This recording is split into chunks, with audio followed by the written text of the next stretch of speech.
Salut, ici Cheyenne et Roxane. On te souhaite la bienvenue sur Tarologie, le podcast qui démystifie l'art du tarot. Afin de rendre ce merveilleux outil accessible à chacun, on te donne rendez-vous chaque 2 semaines pour explorer l'univers du tarot, une carte à la fois. Bonne écoute!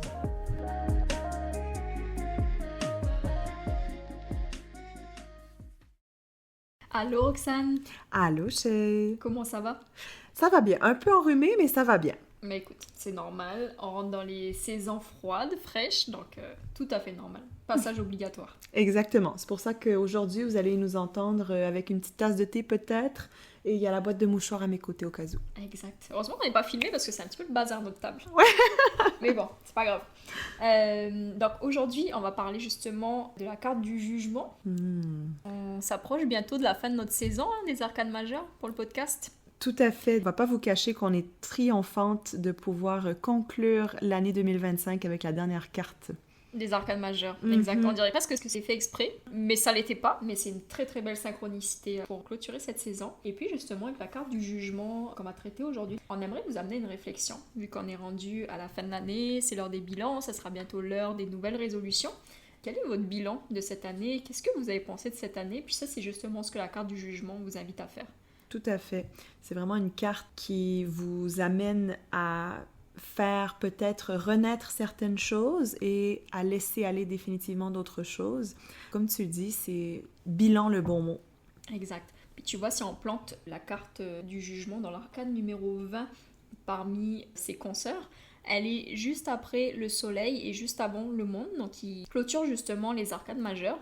C'est une carte qui symbolise le moment où la vérité éclate, en général où il y a une prise de conscience majeure qui va venir nous transformer. Donc là où la mort, justement, si vous aviez écouté l'épisode, elle annonce une fin, une régénération, le jugement, lui, nous appelle à renaître pleinement avec un nouveau regard. Puis on va se pencher sur justement l'imagerie, mais vous remarquerez que sur la carte du jugement, il y a un ange qui est souvent identifié comme étant Gabriel, qui vient souffler dans une trompette et qui semble appeler les âmes qui sont endormies à se lever de leur tombeau. Donc, les corps qui sont ressuscités tendent les bras vers le ciel, prêts et prêtes à accueillir ce nouvel élan. Donc, c'est sûr que c'est une iconographie qui est quand même très enracinée dans la tradition judéo-chrétienne.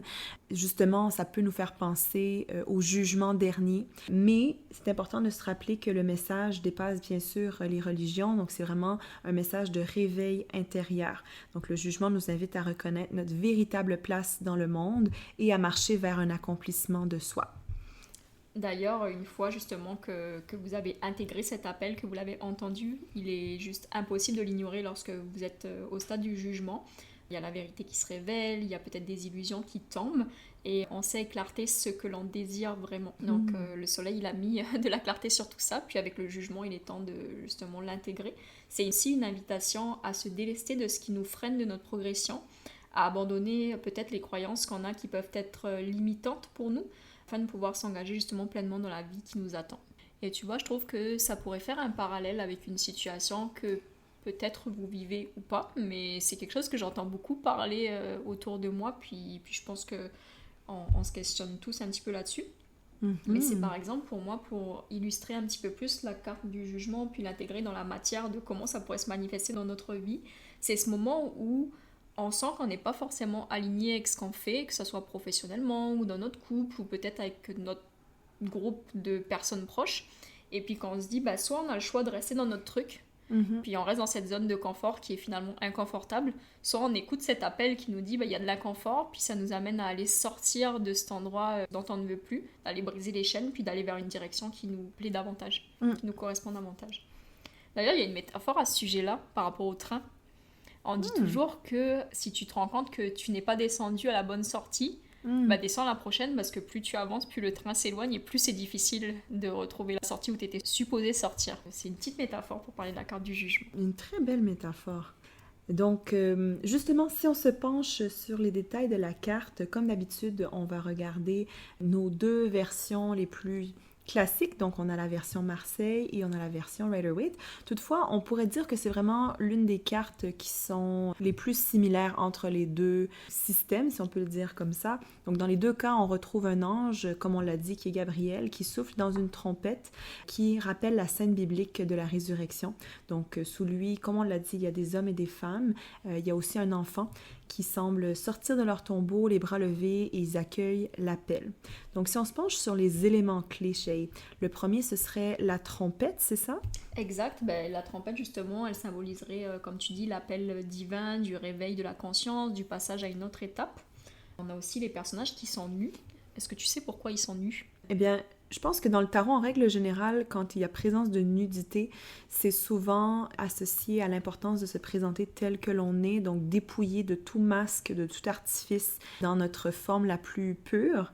Donc, vous pourrez remarquer que, justement, sur la version du tarot de Marseille, il y a la figure féminine qui est à gauche et elle est dans la réceptivité. On sent qu'elle a analysé l'information du passé, donc d'où son positionnement, et elle regarde directement la figure masculine qui, pour sa part, est à droite, donc dans le futur. Il semble prêt à mettre en action la nouvelle prise de conscience et il regarde l'ange comme s'il était prêt à recevoir ses indications. Donc, encore une fois, on a cet équilibre-là entre notre énergie masculine, notre énergie féminine, et puis on est prêt, en fait, à aligner les deux pour suivre notre vérité. Absolument, puis comme tu disais là par rapport à leur position, on voit qu'ils ont tous les bras levés, puis ça c'est vraiment signe d'ouverture et de réception à ce que l'ange est en train de souffler dans sa trompette.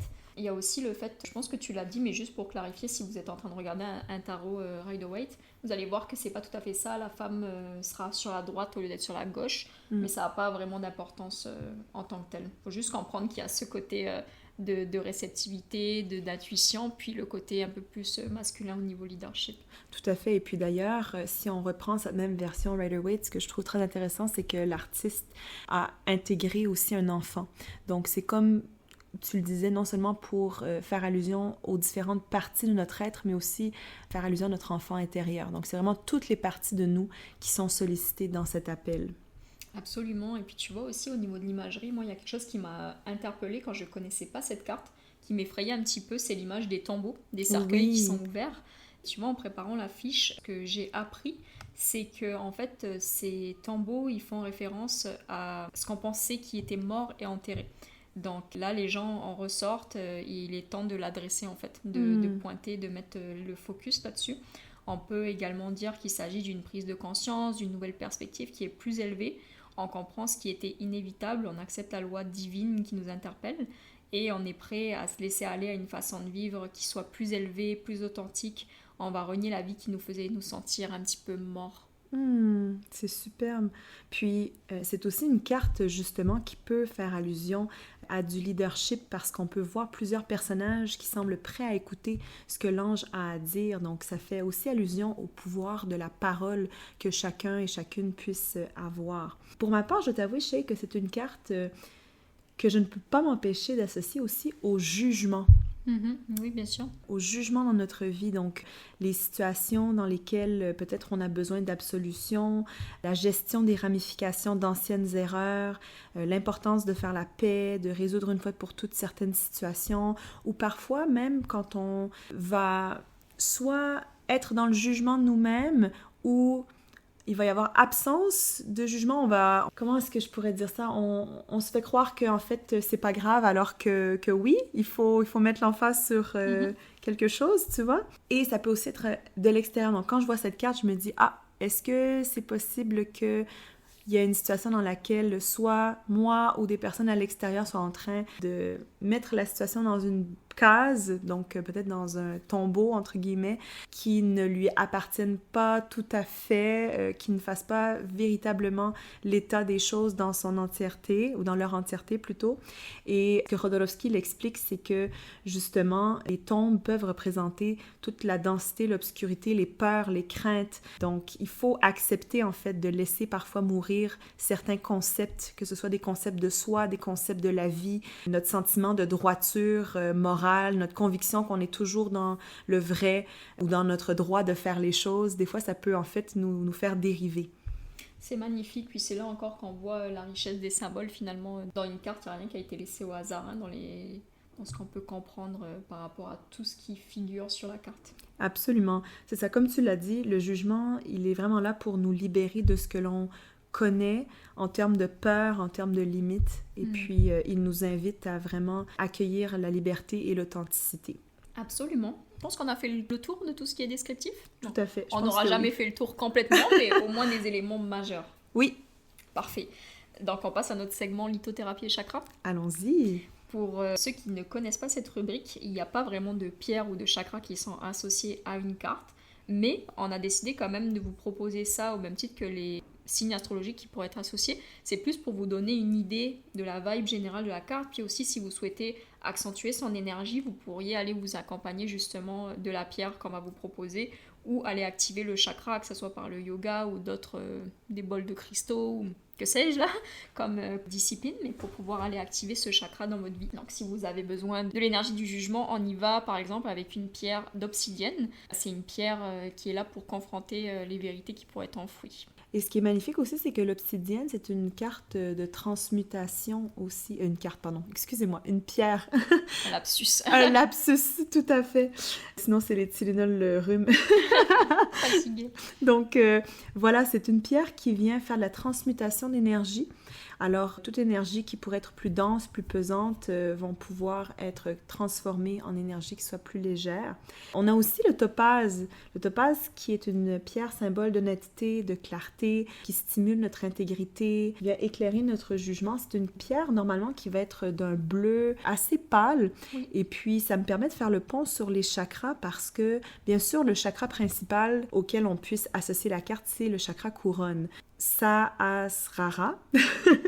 Excusez-moi, c'est toujours un défi. Vraiment parce que c'est une carte qui nous parle de notre ouverture au divin, de notre connexion avec la conscience supérieure, la conscience universelle. Donc, sans surprise, c'est vraiment le chakra qu'on va aller associer.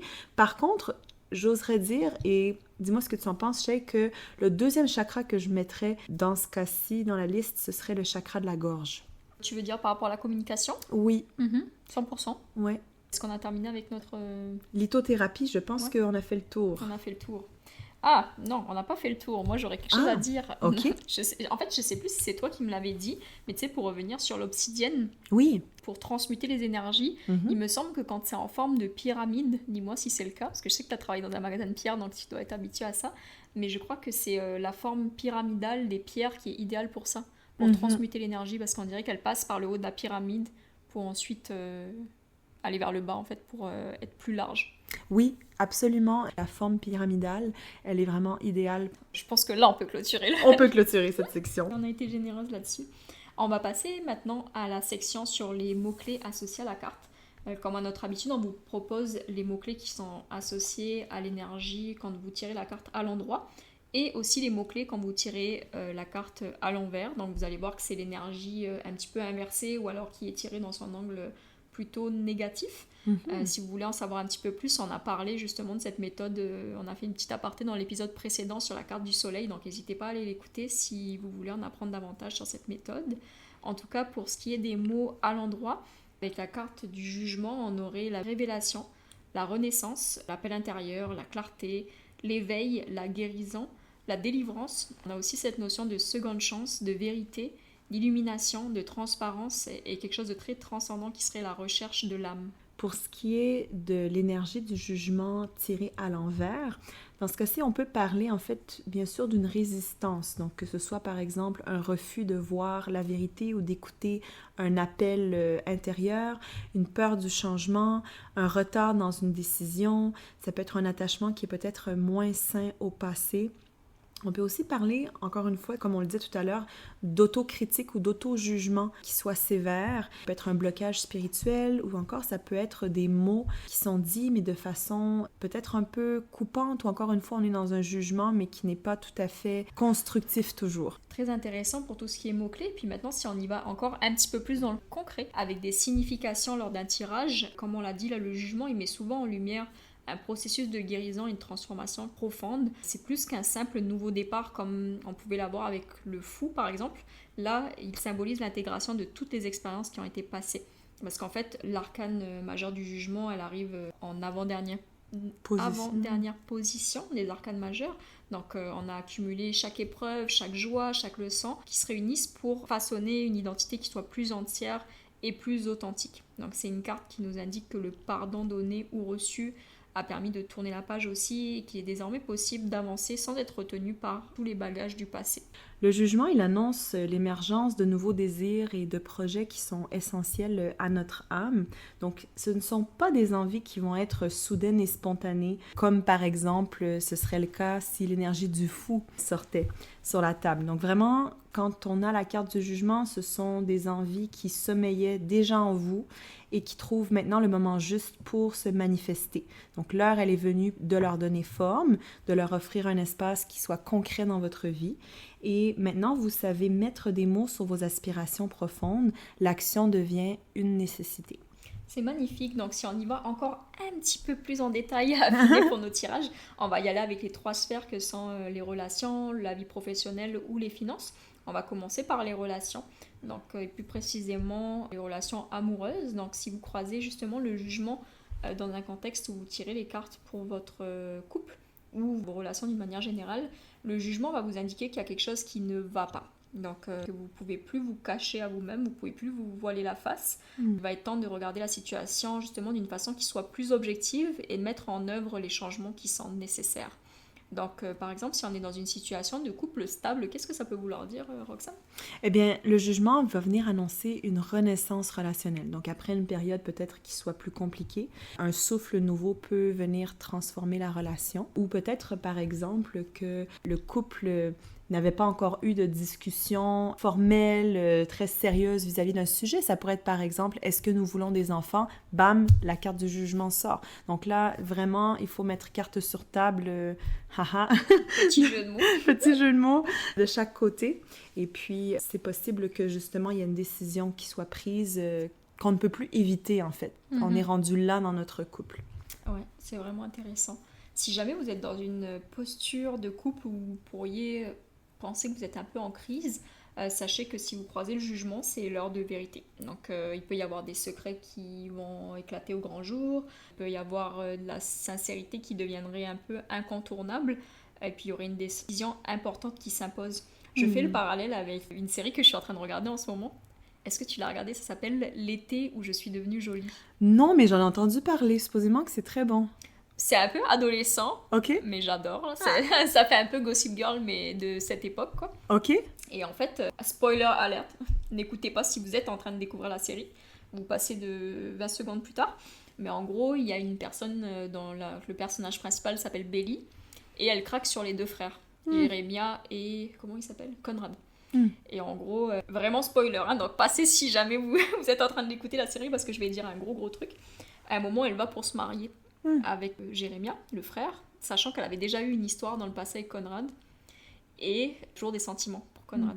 Et en fait, là, elle aurait très bien pu, si on avait tiré les cartes à la belle Belly, sortir le jugement dans le cadre de son mariage, parce qu'en fait, donc son futur mari lui a demandé de dire la vérité et de faire un point sur ses sentiments, si elle était toujours amoureuse de Conrad. Et elle a dû avouer qu'elle était toujours amoureuse de Conrad, et le mariage n'a pas eu lieu. Wow. Voilà, donc pour illustrer la carte du jugement, j'aurais pas pu être plus précise et avoir un cas plus actuel que ce que j'ai regardé hier comme épisode. Très inspirant. Ah oui. Voilà, donc le spoiler est terminé, on peut reprendre. Si jamais on tire la carte de jugement dans le cadre où on est célibataire, qu'est-ce que ça peut vouloir dire, par exemple? Eh bien, ça peut marquer, en fait... une rencontre qui vient tout chambouler, en fait, qui agit comme un réveil intérieur. Ça peut être une prise de conscience sur ce que l'on attend vraiment en amour. D'ailleurs, bon, si je peux me permettre un aparté qui n'est pas exactement le cas de figure ici de célibat, mais j'étais en train d'écouter le podcast qui s'appelle Légende. Pour ceux et celles qui ne connaissent pas, je vous encourage fortement à aller découvrir. C'est un excellent podcast français. Et il y a un épisode cette semaine où il faisait l'interview d'un homme qui a été marié pendant plusieurs années et après, je pense, 15 années de mariage, il a rencontré de façon totalement inattendue un homme, et c'était un homme qui était marié avec une femme pendant 15 ans. Et il expliquait en fait qu'il a eu un sentiment totalement plus fort que lui, qui était indéniable, et il n'a pas eu le choix que de répondre à cet appel et de devoir avouer à sa femme que ce n'était plus possible de continuer et puis d'avouer à sa famille, voilà, qu'il voulait avoir une relation avec un homme. Et puis, c'était un épisode qui était tellement incroyable et tellement touchant parce que justement, ça représente cette énergie-là où est-ce qu'on se dit, mais il y a quelque chose qui est tellement gros, tellement fort que je peux plus l'ignorer. Même si je me bouche les oreilles, même si je me couvre les yeux, comme le feraient peut-être les personnages dans la carte, eh bien, en fait, l'appel de la trompette est tellement fort que tu peux pas t'empêcher, en fait, de l'entendre. Donc, voilà, cet épisode il était touchant. Et puis, petit spoiler, ils sont toujours ensemble 20 ans plus tard, les deux hommes. Mais c'était aussi, justement, un contexte de réveil intérieur. Donc, c'est pour ça que j'ai fait cette parenthèse. C'est magnifique. Non, mais c'est bien d'avoir des cas concrets parce que comme ça, on s'imagine qu'est-ce que ça pourrait être le jugement dans la vie de tous les jours. Ou dans la vie de nos personnages préférés. Puis d'ailleurs, j'espère que tu comptais pas la regarder, la série, parce que je t'ai spoilé Max, là. Il n'y a pas de souci. Okay. Non. Sinon, il faut que j'apprenne à tenir ma langue, ça sera mieux. Maintenant, si on y va avec l'avenue professionnelle et qu'on croise le jugement, je pense que c'est assez clair, mais on va quand même en parler. Donc, dans le domaine pro, la carte du jugement, elle peut annoncer que vous êtes appelé à d'autres fonctions. Tout simplement, ça peut vouloir dire littéralement changer de poste, prendre de plus grandes responsabilités ou changer d'orientation professionnelle complètement, indépendamment de où vous êtes rendu dans votre process. On peut parler de nouveaux départs professionnels, de vocations qui puissent être révélées, mais aussi de secondes chances. C'est bien sûr un appel à suivre votre véritable voie. Parfois, quitte à changer radicalement de carrière, c'est sûr que ça peut faire peur. Mais justement, par ailleurs, petit aparté, petit clin d'œil à ma bonne amie Charlotte, qui a eu un moment de jugement il y a quelques années alors qu'elle était à Montréal. Et puis elle m'a dit, Roxane, je sens à l'intérieur de moi qu'il faut absolument que je retourne faire mes études de sage-femme. Alors, elle a écouté son appel intérieur et voilà, elle vient tout juste de graduer. Donc, félicitations, Charlotte. Félicitations, Charlotte. Trop contente pour elle. Trop contente pour elle. C'est magnifique. Donc, si on y va maintenant avec l'aspect financier, qu'est-ce que ça peut vouloir dire justement la carte du jugement ? Ça serait de reprendre la main sur son budget et ses dépenses. Donc, il vaut mieux avouer, par exemple, ses erreurs de gestion, ses mauvaises décisions et repartir sur des bases saines. Si vous dépensez, par exemple, plus que ce que vous gagnez, il faut remettre les pieds sur terre, corriger vos habitudes. La carte du jugement, ce qu'elle vient nous dire, c'est nous responsabiliser, que le problème, il ne va pas se régler tout seul et qu'il n'y a personne qui peut le régler à notre place non plus. Donc, c'est vraiment une carte où on doit faire preuve de leadership par rapport à notre propre situation. On doit entendre l'appel et affronter sa situation. Donc, par exemple, moi, si je croise le jugement dans un contexte de difficulté financière, ce que je vais me dire, c'est que je vais aller imprimer mes relevés bancaires et je vais aller mettre en stabilo tout ce qui est superflu pour me dire, voilà, comment je déconne dans la vie, quoi. Tout simplement. Donc, parfois, le jugement, il peut annoncer aussi de façon très littérale une décision de justice, ce qui peut être un peu moins drôle, mais en tout cas, ça pourrait être ça, une décision administrative et ses conséquences. Donc, si par exemple il s'agit d'un divorce, vous devez anticiper les conséquences financières au maximum. S'il s'agit d'un héritage, vous devez par exemple tirer le meilleur parti de cette opportunité financière. Donc, comme tu l'as dit, c'est vraiment une carte qui invite à réévaluer ses priorités financières. Et puis, vraiment, on peut aussi parler d'une prise de conscience face à une situation qui soit déséquilibré et il y a bien sûr la possibilité d'un héritage, d'un règlement, d'un pardon lié aux dettes. Donc, encore une fois, avec cet ange Gabriel qui souffle dans la trompette, souvent ce sont des grosses nouvelles par rapport à notre état financier. Absolument. Si maintenant on y va avec une approche un petit peu plus introspection, développement personnel ou un tirage de tarot, on a des questions, des pistes de réflexion qui pourraient être associées à cette carte lorsque vous la croisez. Donc, ces pistes de réflexion sont issues de notre livre adoré qu'on mentionne à chaque épisode, L'Art du Tarot de Vanessa DL. Donc, une super belle approche qui est plus... elle n'est pas dans la fatalité, elle est plus dans le comment je peux prendre le message, etc. C'est pas trop une approche divinatoire, je dirais, c'est plus une approche... comment on peut dire d'empouvoirment d'empowerment, de développement personnel, vraiment. Donc, on aurait les 3 suggestions suivantes. Quel appel retentit au loin et m'invite à élever ma voix ? Sur quel plan dois-je prendre mes responsabilités afin d'amorcer un profond changement ? Que suis-je invité à pardonner ou à me faire pardonner ? Donc voilà ce qui conclut la section guidance. On va maintenant parler de notre segment astrologie et numérologie. Vous allez voir que pour l'astrologie, on a trouvé plutôt une planète plus qu'un signe astrologique qui sera associé à la carte du jugement. parce que c'est pas une science exacte, il n'y a pas vraiment de corrélation, mais à chaque fois on vous propose plus une carte, parce qu'il y a des fois c'est très, comment dire, intuitif, la force, le lion, la justice, la balance, mais là il n'y a pas vraiment de corrélation qu'on puisse faire. Donc on va décortiquer ça un petit peu plus tard, mais dans un premier temps, Roxane, je vais te laisser nous parler de l'aspect numérologique du numéro 20. Oui, Du numéro 20. Tout à fait. Donc, en fait, le numéro 20, c'est un numéro de transformation et de passage.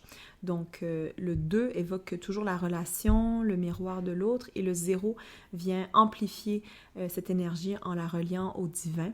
Donc, c'est bien sûr un chiffre qui va évoquer une énergie de collaboration, de partenariat, de diplomatie.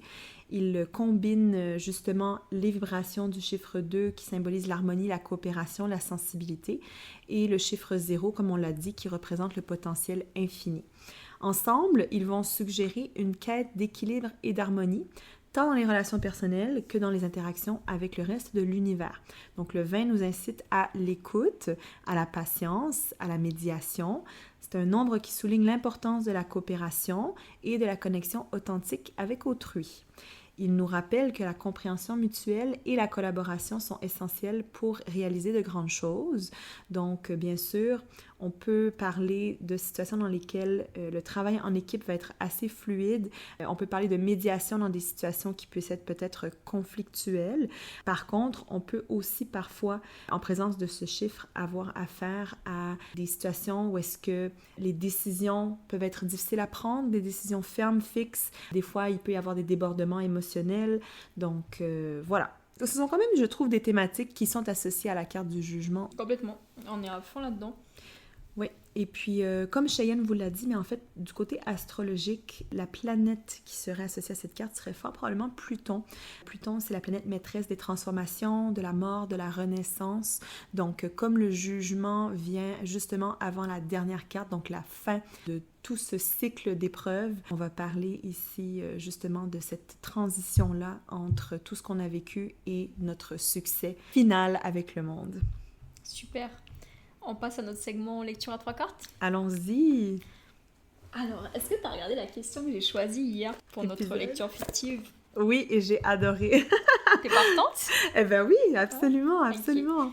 Ok, alors la question, on vous la partage. En gros, avec Roxane, on est en train de s'interroger. Comme vous le savez peut-être déjà, on vous propose des tirages classiques. Donc en perso, là, on est toutes les deux avec notre consultant. Donc peut-être vous, si ça vous intéresse, vous pouvez trouver sur nos réseaux sociaux ou directement dans la description de l'épisode un lien qui mène vers nos offres de tirage. Donc n'hésitez pas si vous voulez avoir une consultation privée. Ça peut se faire à distance, donc peu importe d'où vous nous écoutez, parce qu'on sait qu'il y a quand même des écoutes un peu partout dans le monde. Ça serait possible, on pourra trouver un horaire pour vous, donc n'hésitez pas. Et ça me mène au point du tirage, c'est qu'on s'interroge aussi si on voudrait lancer, pourquoi pas, une offre de tirage pour les événements de groupe qui soient de type corporatif, bachelorette, les enterrements de vie de jeune fille, ce genre de choses. Donc ça pourrait être cette question. Est-ce qu'on devrait se lancer là-dedans? Est-ce que c'est quelque chose qui serait fructueux?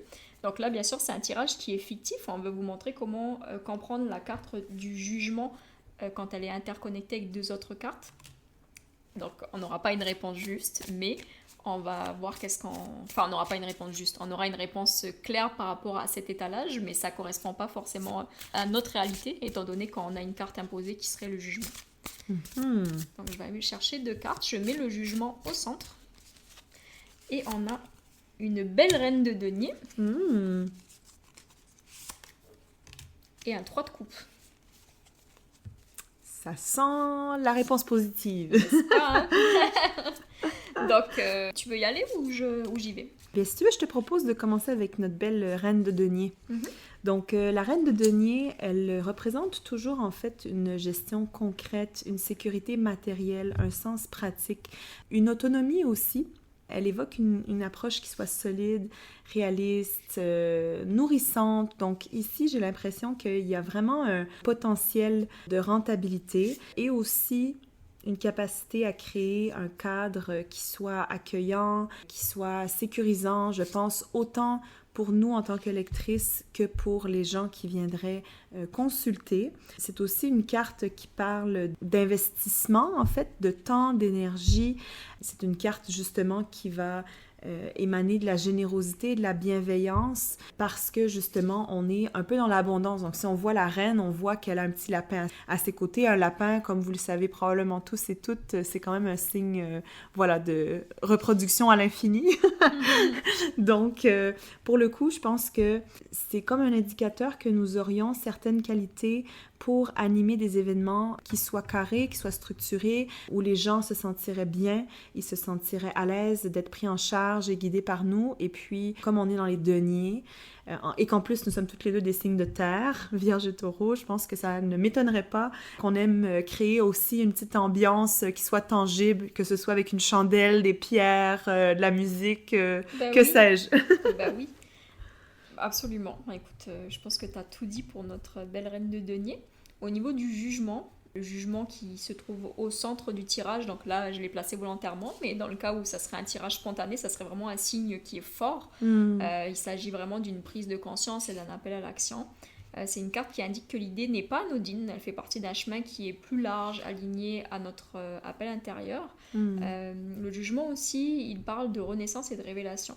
Donc les tirages en groupe peuvent provoquer des moments de déclic collectif, par exemple, des prises de conscience qui puissent être puissantes. Donc par rapport à la question générale là, qui serait, est-ce que pour nous ça serait porteur de justement d'offrir ce type d'événement de groupe? La réponse, quand je vois le jugement, ça serait que le projet est plus qu'un service à offrir. En fait, c'est une mission qui serait vraiment alignée avec notre démarche spirituelle et pédagogique quand on a lancé Hectarologie. Oui, je trouve pour moi, quand la carte du jugement sort, qu'il y a toujours cette connotation, comme on l'a dit plus tôt, de se faire entendre, de leadership. C'est comme si, dans le fond, on est en train de communiquer quelque chose que les gens sont vraiment prêts à recevoir avec énormément d'ouverture. Donc, je pense que pour moi, ce que ça m'indiquerait aussi, c'est que on attirerait l'attention, en fait, avec ce projet. J'aime beaucoup ça. Et au niveau du 3 de coupe, pour finir, il n'y a qu'à la regarder la carte. Le 3 de coupe, il y a 3 personnes qui brandissent leur coupe. C'est une carte par excellence qui symbolise la fête, la communauté, les célébrations, la joie qui est partagée en communauté. Donc elle illustre justement à merveille le contexte des événements qu'on aimerait faire, qui seraient les mariages, les enterrements de vie de jeunes filles, les team building peut-être dans un contexte corporatif. Donc c'est vraiment une carte qui va nous parler de convivialité, d'expérience partagée, de complicité. Donc effectivement, ça serait justement un terrain idéal pour cette offre qui pourrait créer du lien, de la légèreté, puis des moments mémorables qui s'inscriraient dans l'esprit des gens qui viendraient justement assister à ces événements. Donc je pense qu'on a définitivement de la réflexion. Il y a matière à réflexion. Et puis d'ailleurs, si vous nous écoutez, puis que c'est quelque chose qui a allumé quelque chose dans votre tête, si je sais pas moi, si vous êtes RH dans la vie, là c'est très très précis ce que je dis, mais ou si vous avez une amie qui souhaite faire un party, etc. Dites-nous si c'est quelque chose qui pourrait vous intéresser, parce que les idées, elles se co-créent aussi, donc peut-être que vous nous diriez, ce format peut-être pas, mais ça peut-être, on est complètement ouverte à ça, puis on serait bien curieuse de savoir si vous auriez de l'intérêt pour ce type d'événement. Tout à fait. Donc, si on termine notre épisode avec notre tirage Lightseers de Chris Anne, ici on parle d'un superbe tirage qui s'appelle Essence et Magie. Donc, c'est un tirage pour réveiller votre vraie nature. Donc, comme à l'habitude, Chris Anne vous propose un tirage de 3 cartes. Alors, on aura la carte numéro 1 qui viendra parler d'introspection. Donc, c'est vraiment le domaine clé de votre vie à réévaluer pour favoriser votre transformation personnelle. Donc, quels sont les comportements, quelles sont les attitudes, quelles sont les croyances, en fait, que vous avez besoin de mettre, comme on dit en bon québécois, sous le spotlight pour pouvoir évaluer, analyser et peut-être changer. En carte centrale, Shay, qu'est-ce qu'on aurait comme concept? On aurait le pardon à soi-même. Donc, ça serait d'aller piger une carte et de comprendre de quoi est-ce qu'on a besoin pour se libérer et pardonner, de quel regret ou fardeau on pourrait aller se libérer pour justement pouvoir incarner notre vraie nature. Et finalement, en 3e position, nous aurons ta plus grande magie. Donc, quelles sont les clés que vous avez besoin en fait pour éveiller votre plus haut potentiel et accélérer votre magie et votre vocation supérieure. Donc, je tiens à le clarifier. Je suis désolée si mes explications sont un peu brouillonnes, mais c'est comme pour vous dire que ces clés-là, en fait, vous les avez déjà en vous. Donc, quelles sont ces appétences que vous avez qui peuvent vraiment vous aider à atteindre votre plein potentiel. Il faut peut-être rajouter un peu d'oxygène sur ce feu pour voir où est-ce que ça peut vous mener. Parfait, et bien voilà qui conclut notre bel épisode sur le jugement. On se retrouve dans 2 semaines pour aborder notre dernier arcane majeur de notre cycle. C'est tellement excitant. Oui, je suis super contente. Donc ça sera la carte du monde. Belle synchronicité, on l'a vraiment pas fait exprès, mais au final on terminera l'année. Comme on terminera notre première saison de tarologie. Donc on s'était dit que la saison 1 correspondrait à la sortie de tous les épisodes relatifs aux arcanes majeurs. Ça sera chose faite. C'est très bien. On commencera la nouvelle année sous de nouvelles auspices. D'ailleurs, le 1er janvier, on vous propose un tirage qui soit pédagogique. Ce sera un épisode qui sera en fait un tirage pour la nouvelle année, différent de celui qu'on vous a proposé l'an passé pour connaître les énergies qui vont vous accompagner. Donc ça sera un moment de douceur, vous pouvez le réécouter à n'importe quel moment, c'est juste que nous on le sortira le 1er janvier. Souvent le 1er janvier on est dans un peu une ambiance de flottement, des fois on a la gueule de bois, des fois on est juste en cocooning chez nous parce que c'est un jour férié donc on le prend bien. Oui. Donc c'est quand même un moment idéal là si vous voulez vous munir de votre jeu de tarot préféré pour venir nous écouter. Il sera diffusé sur les plateformes habituelles. Donc voilà, le rendez-vous est donné, c'est ce qui conclut notre épisode. On espère que vous avez apprécié découvrir la carte du jugement avec nous. Et on vous invite à laisser un beau review ou à partager l'épisode si jamais c'est le cas. Ça nous encourage, ça nous alimente, ça donne du feu à notre flamme pour pouvoir continuer dans l'aventure de tarologie. Donc on vous remercie chaleureusement par avance et on vous souhaite une bonne journée. Bonne journée à tous.